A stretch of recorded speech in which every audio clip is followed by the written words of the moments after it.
नमस्कार दोस्तों, दिल्ली का जहांगीरपुरी इस वक्त सांप्रदायिक तनाव की वजह से चर्चा में है, लेकिन जहांगीरपुरी अपने आप में कई विशेषताओं के साथ है।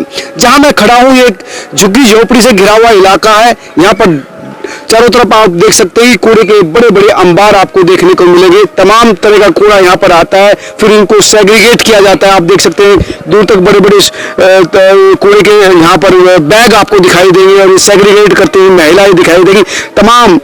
अगर इसकी बात करें हम जहांगीरपुरी की, जहांगीरपुरी करीब 1000 किलोमीटर एरिया में बसा हुआ है।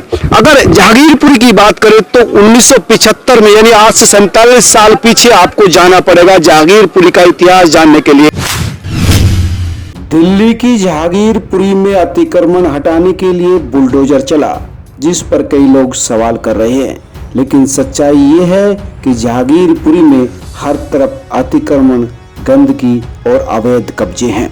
दरअसल जहांगीरपुरी में हनुमान जयंती के बाद हुए बवाल के बाद माहौल गरमाया हुआ है। हिंदू मुसलमान के बीच खाई बड़ी हुई है। लेकिन अगर सच में जहांगीरपुरी की हालात देखें तो लगता है कि नरक में आ गए हैं। हर जगह कबाड़ के ढेर, कबाड़ मतलब हर तरह का मलबा, पॉलीथीन, प्लास्टिक, कांच और घरों से निकली गंदगी। गलियां इतनी संकरी कि एक आदमी भी ठीक से ना निकल पाई। दरअसल जहांगीरपुरी में प्रवासियों की एक पूरी दुनिया बसती है। छोटी छोटी संकरी गलियां, कच्चे पक्के अवैध मकान, अलग अलग राज्यों से आकर बसे लोगों की भीड़। वक्त के साथ दिल्ली भले ही बदल गई हो, लेकिन जहांगीरपुरी की तस्वीर नहीं बदली। ये इलाका कई बुनियादी असुविधाओं से जूझ रहा है और अब यहाँ सांप्रदायिक हिंसा का भी एक नया अध्याय जुड़ गया। दरअसल हिंसा के बाद बीजेपी ने दिल्ली सरकार पर रोहिंग्या और बांग्लादेशी मुसलमानों को यहाँ बसाने का आरोप लगाया था।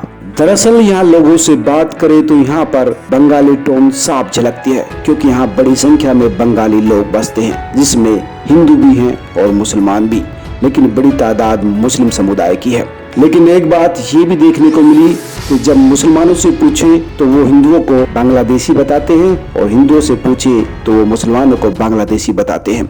लेकिन ज्यादातर मुसलमानों से अगर बात हुई तो वो अपने आप को पश्चिम बंगाल का बाशिंदा बताते हैं। दोस्तों, करीब 1 वर्ग किलोमीटर में बसे जहांगीरपुरी का सच क्या है, यहाँ कौन लोग हैं और ये कहाँ से आए हैं, तो ये सवाल जानने के लिए हमें 47 साल पीछे जाना होगा, जब दिल्ली के उत्तर पश्चिम इलाके में ये जहांगीरपुरी बसाई गई थी। दरअसल 1975 में जब केंद्र में इंदिरा गांधी की सरकार थी और उनके बेटे संजय गांधी सरकार में सबसे ताकतवर थे।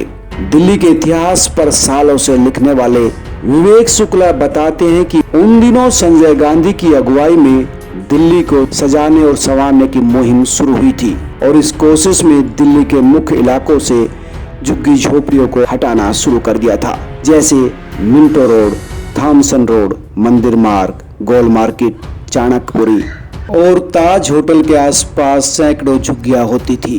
इन लोगों को जहांगीरपुरी, मंगोलपुरी जैसे इलाकों में बसाया गया और इन्हें मकान बनाने के लिए 22.5 गज के छोटे छोटे प्लॉट दिए गए।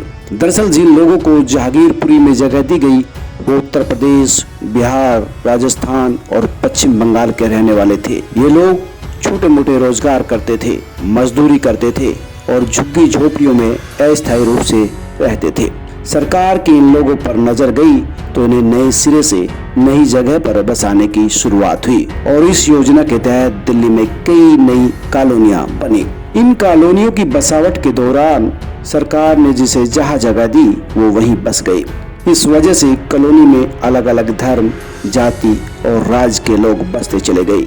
जहांगीरपुरी की झुग्गियों में आए लोग बेहद खुश थे, क्योंकि उनके पास अपनी छत थी। जहांगीरपुरी में हिंदू और मुसलमान दोनों समुदाय के लोग हैं। हिंदुओं में खासकर दलितों की बड़ी आबादी यहाँ बसती है। इनके लिए जहांगीरपुरी पुश्तैनी जगह सी है, लेकिन 1975 के बाद से जहांगीरपुरी की आबादी काफी तेजी से बढ़ती चली गई। इसमें किराए पर रहने वाले प्रवासी मजदूर, फैक्ट्रियों में काम करने वाले लोग थे और साथ ही बड़ी संख्या में कचरा बीनने वाले लोग थे। यहाँ पर कचरे के बड़े बड़े अंबार आपको देखने को मिलेंगे और यहीं पर कचरे को अलग अलग करके उनको रिसाइकलिंग के लिए दूसरे कबाड़ियों को बेचा जाता है।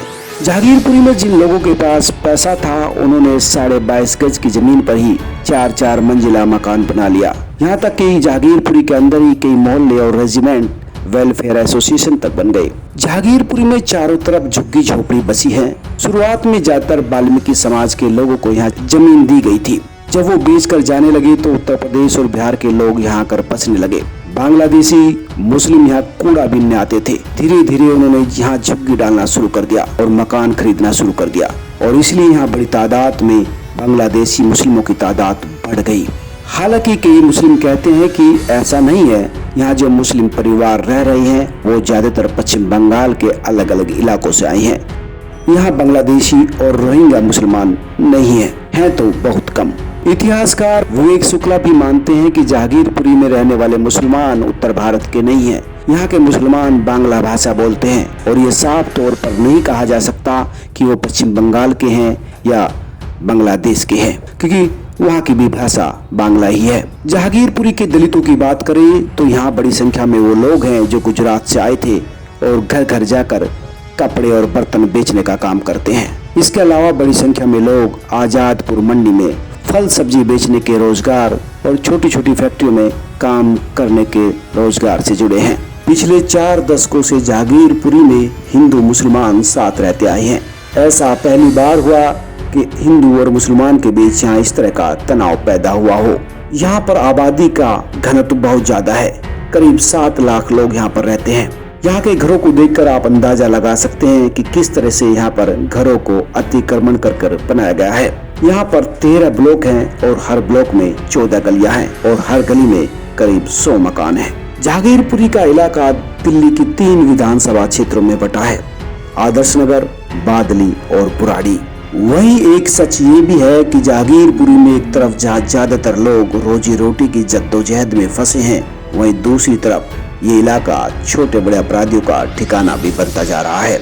जहांगीरपुरी जीएस ब्लॉक की रेजिडेंट्स वेलफेयर एसोसिएशन के अध्यक्ष चंद्रमणि तिवारी कहते हैं कि हाल के बरसों में इस इलाके में सट्टेबाजी, नशाखोरी, चोरी और झपटमारी के मामले बहुत तेजी से बढ़े हैं। यहाँ तक कि जहांगीरपुरी के कुछ इलाकों में दिन दिहाड़े फोन और गले से चैन छीनने की बात तो आम हो गई है। इतिहासकार विवेक शुक्ला बताते हैं कि 1988 में भी हैरी प्रिंस नाम के स्थानीय अपराधी की हत्या के बाद इलाके में सांप्रदायिक तनाव फैल गया था। ये तनाव कई दिनों तक चला था। हालांकि जहांगीरपुरी में वाल्मीकि और मुस्लिम समुदाय के बीच कई बार विवाद हो चुका है। फिलहाल इलाके में आम हिंदू और मुसलमान दोनों तनाव में हैं, क्योंकि झगड़े के बाद जहां बाजार बंद है वहीं आम लोगों की जिंदगी में भी काफी परेशानियां सामने आ रही है। और सबसे बड़ी दिक्कत तो ये कि दोनों समुदाय के बीच अविश्वास की लाइन भी गहरी हो गई है। तो दोस्तों ये थी जहांगीरपुरी की वो कहानी जो 1975 में शुरू हुई, यानी 45-47 साल पहले शुरू हुई और आज इस मुकाम पर जहांगीरपुरी पहुंचा है। हालांकि जहांगीरपुरी चर्चा में सांप्रदायिक तनाव की वजह से है, लेकिन ये सांप्रदायिक तनाव से भी पहले एक इतिहास को संजोए हुए है। लेकिन सबसे अच्छी बात ये होती कि ये सांप्रदायिक तनाव ना होता और ये खुशहाल हालत में यहाँ के लोग काम करते। कैमरा सहयोगी गुलशन शर्मा के साथ मनोज शर्मा, जहांगीरपुरी, दिल्ली। सब्सक्राइब करें, लाइक करें और अपने दोस्तों के साथ शेयर भी करें।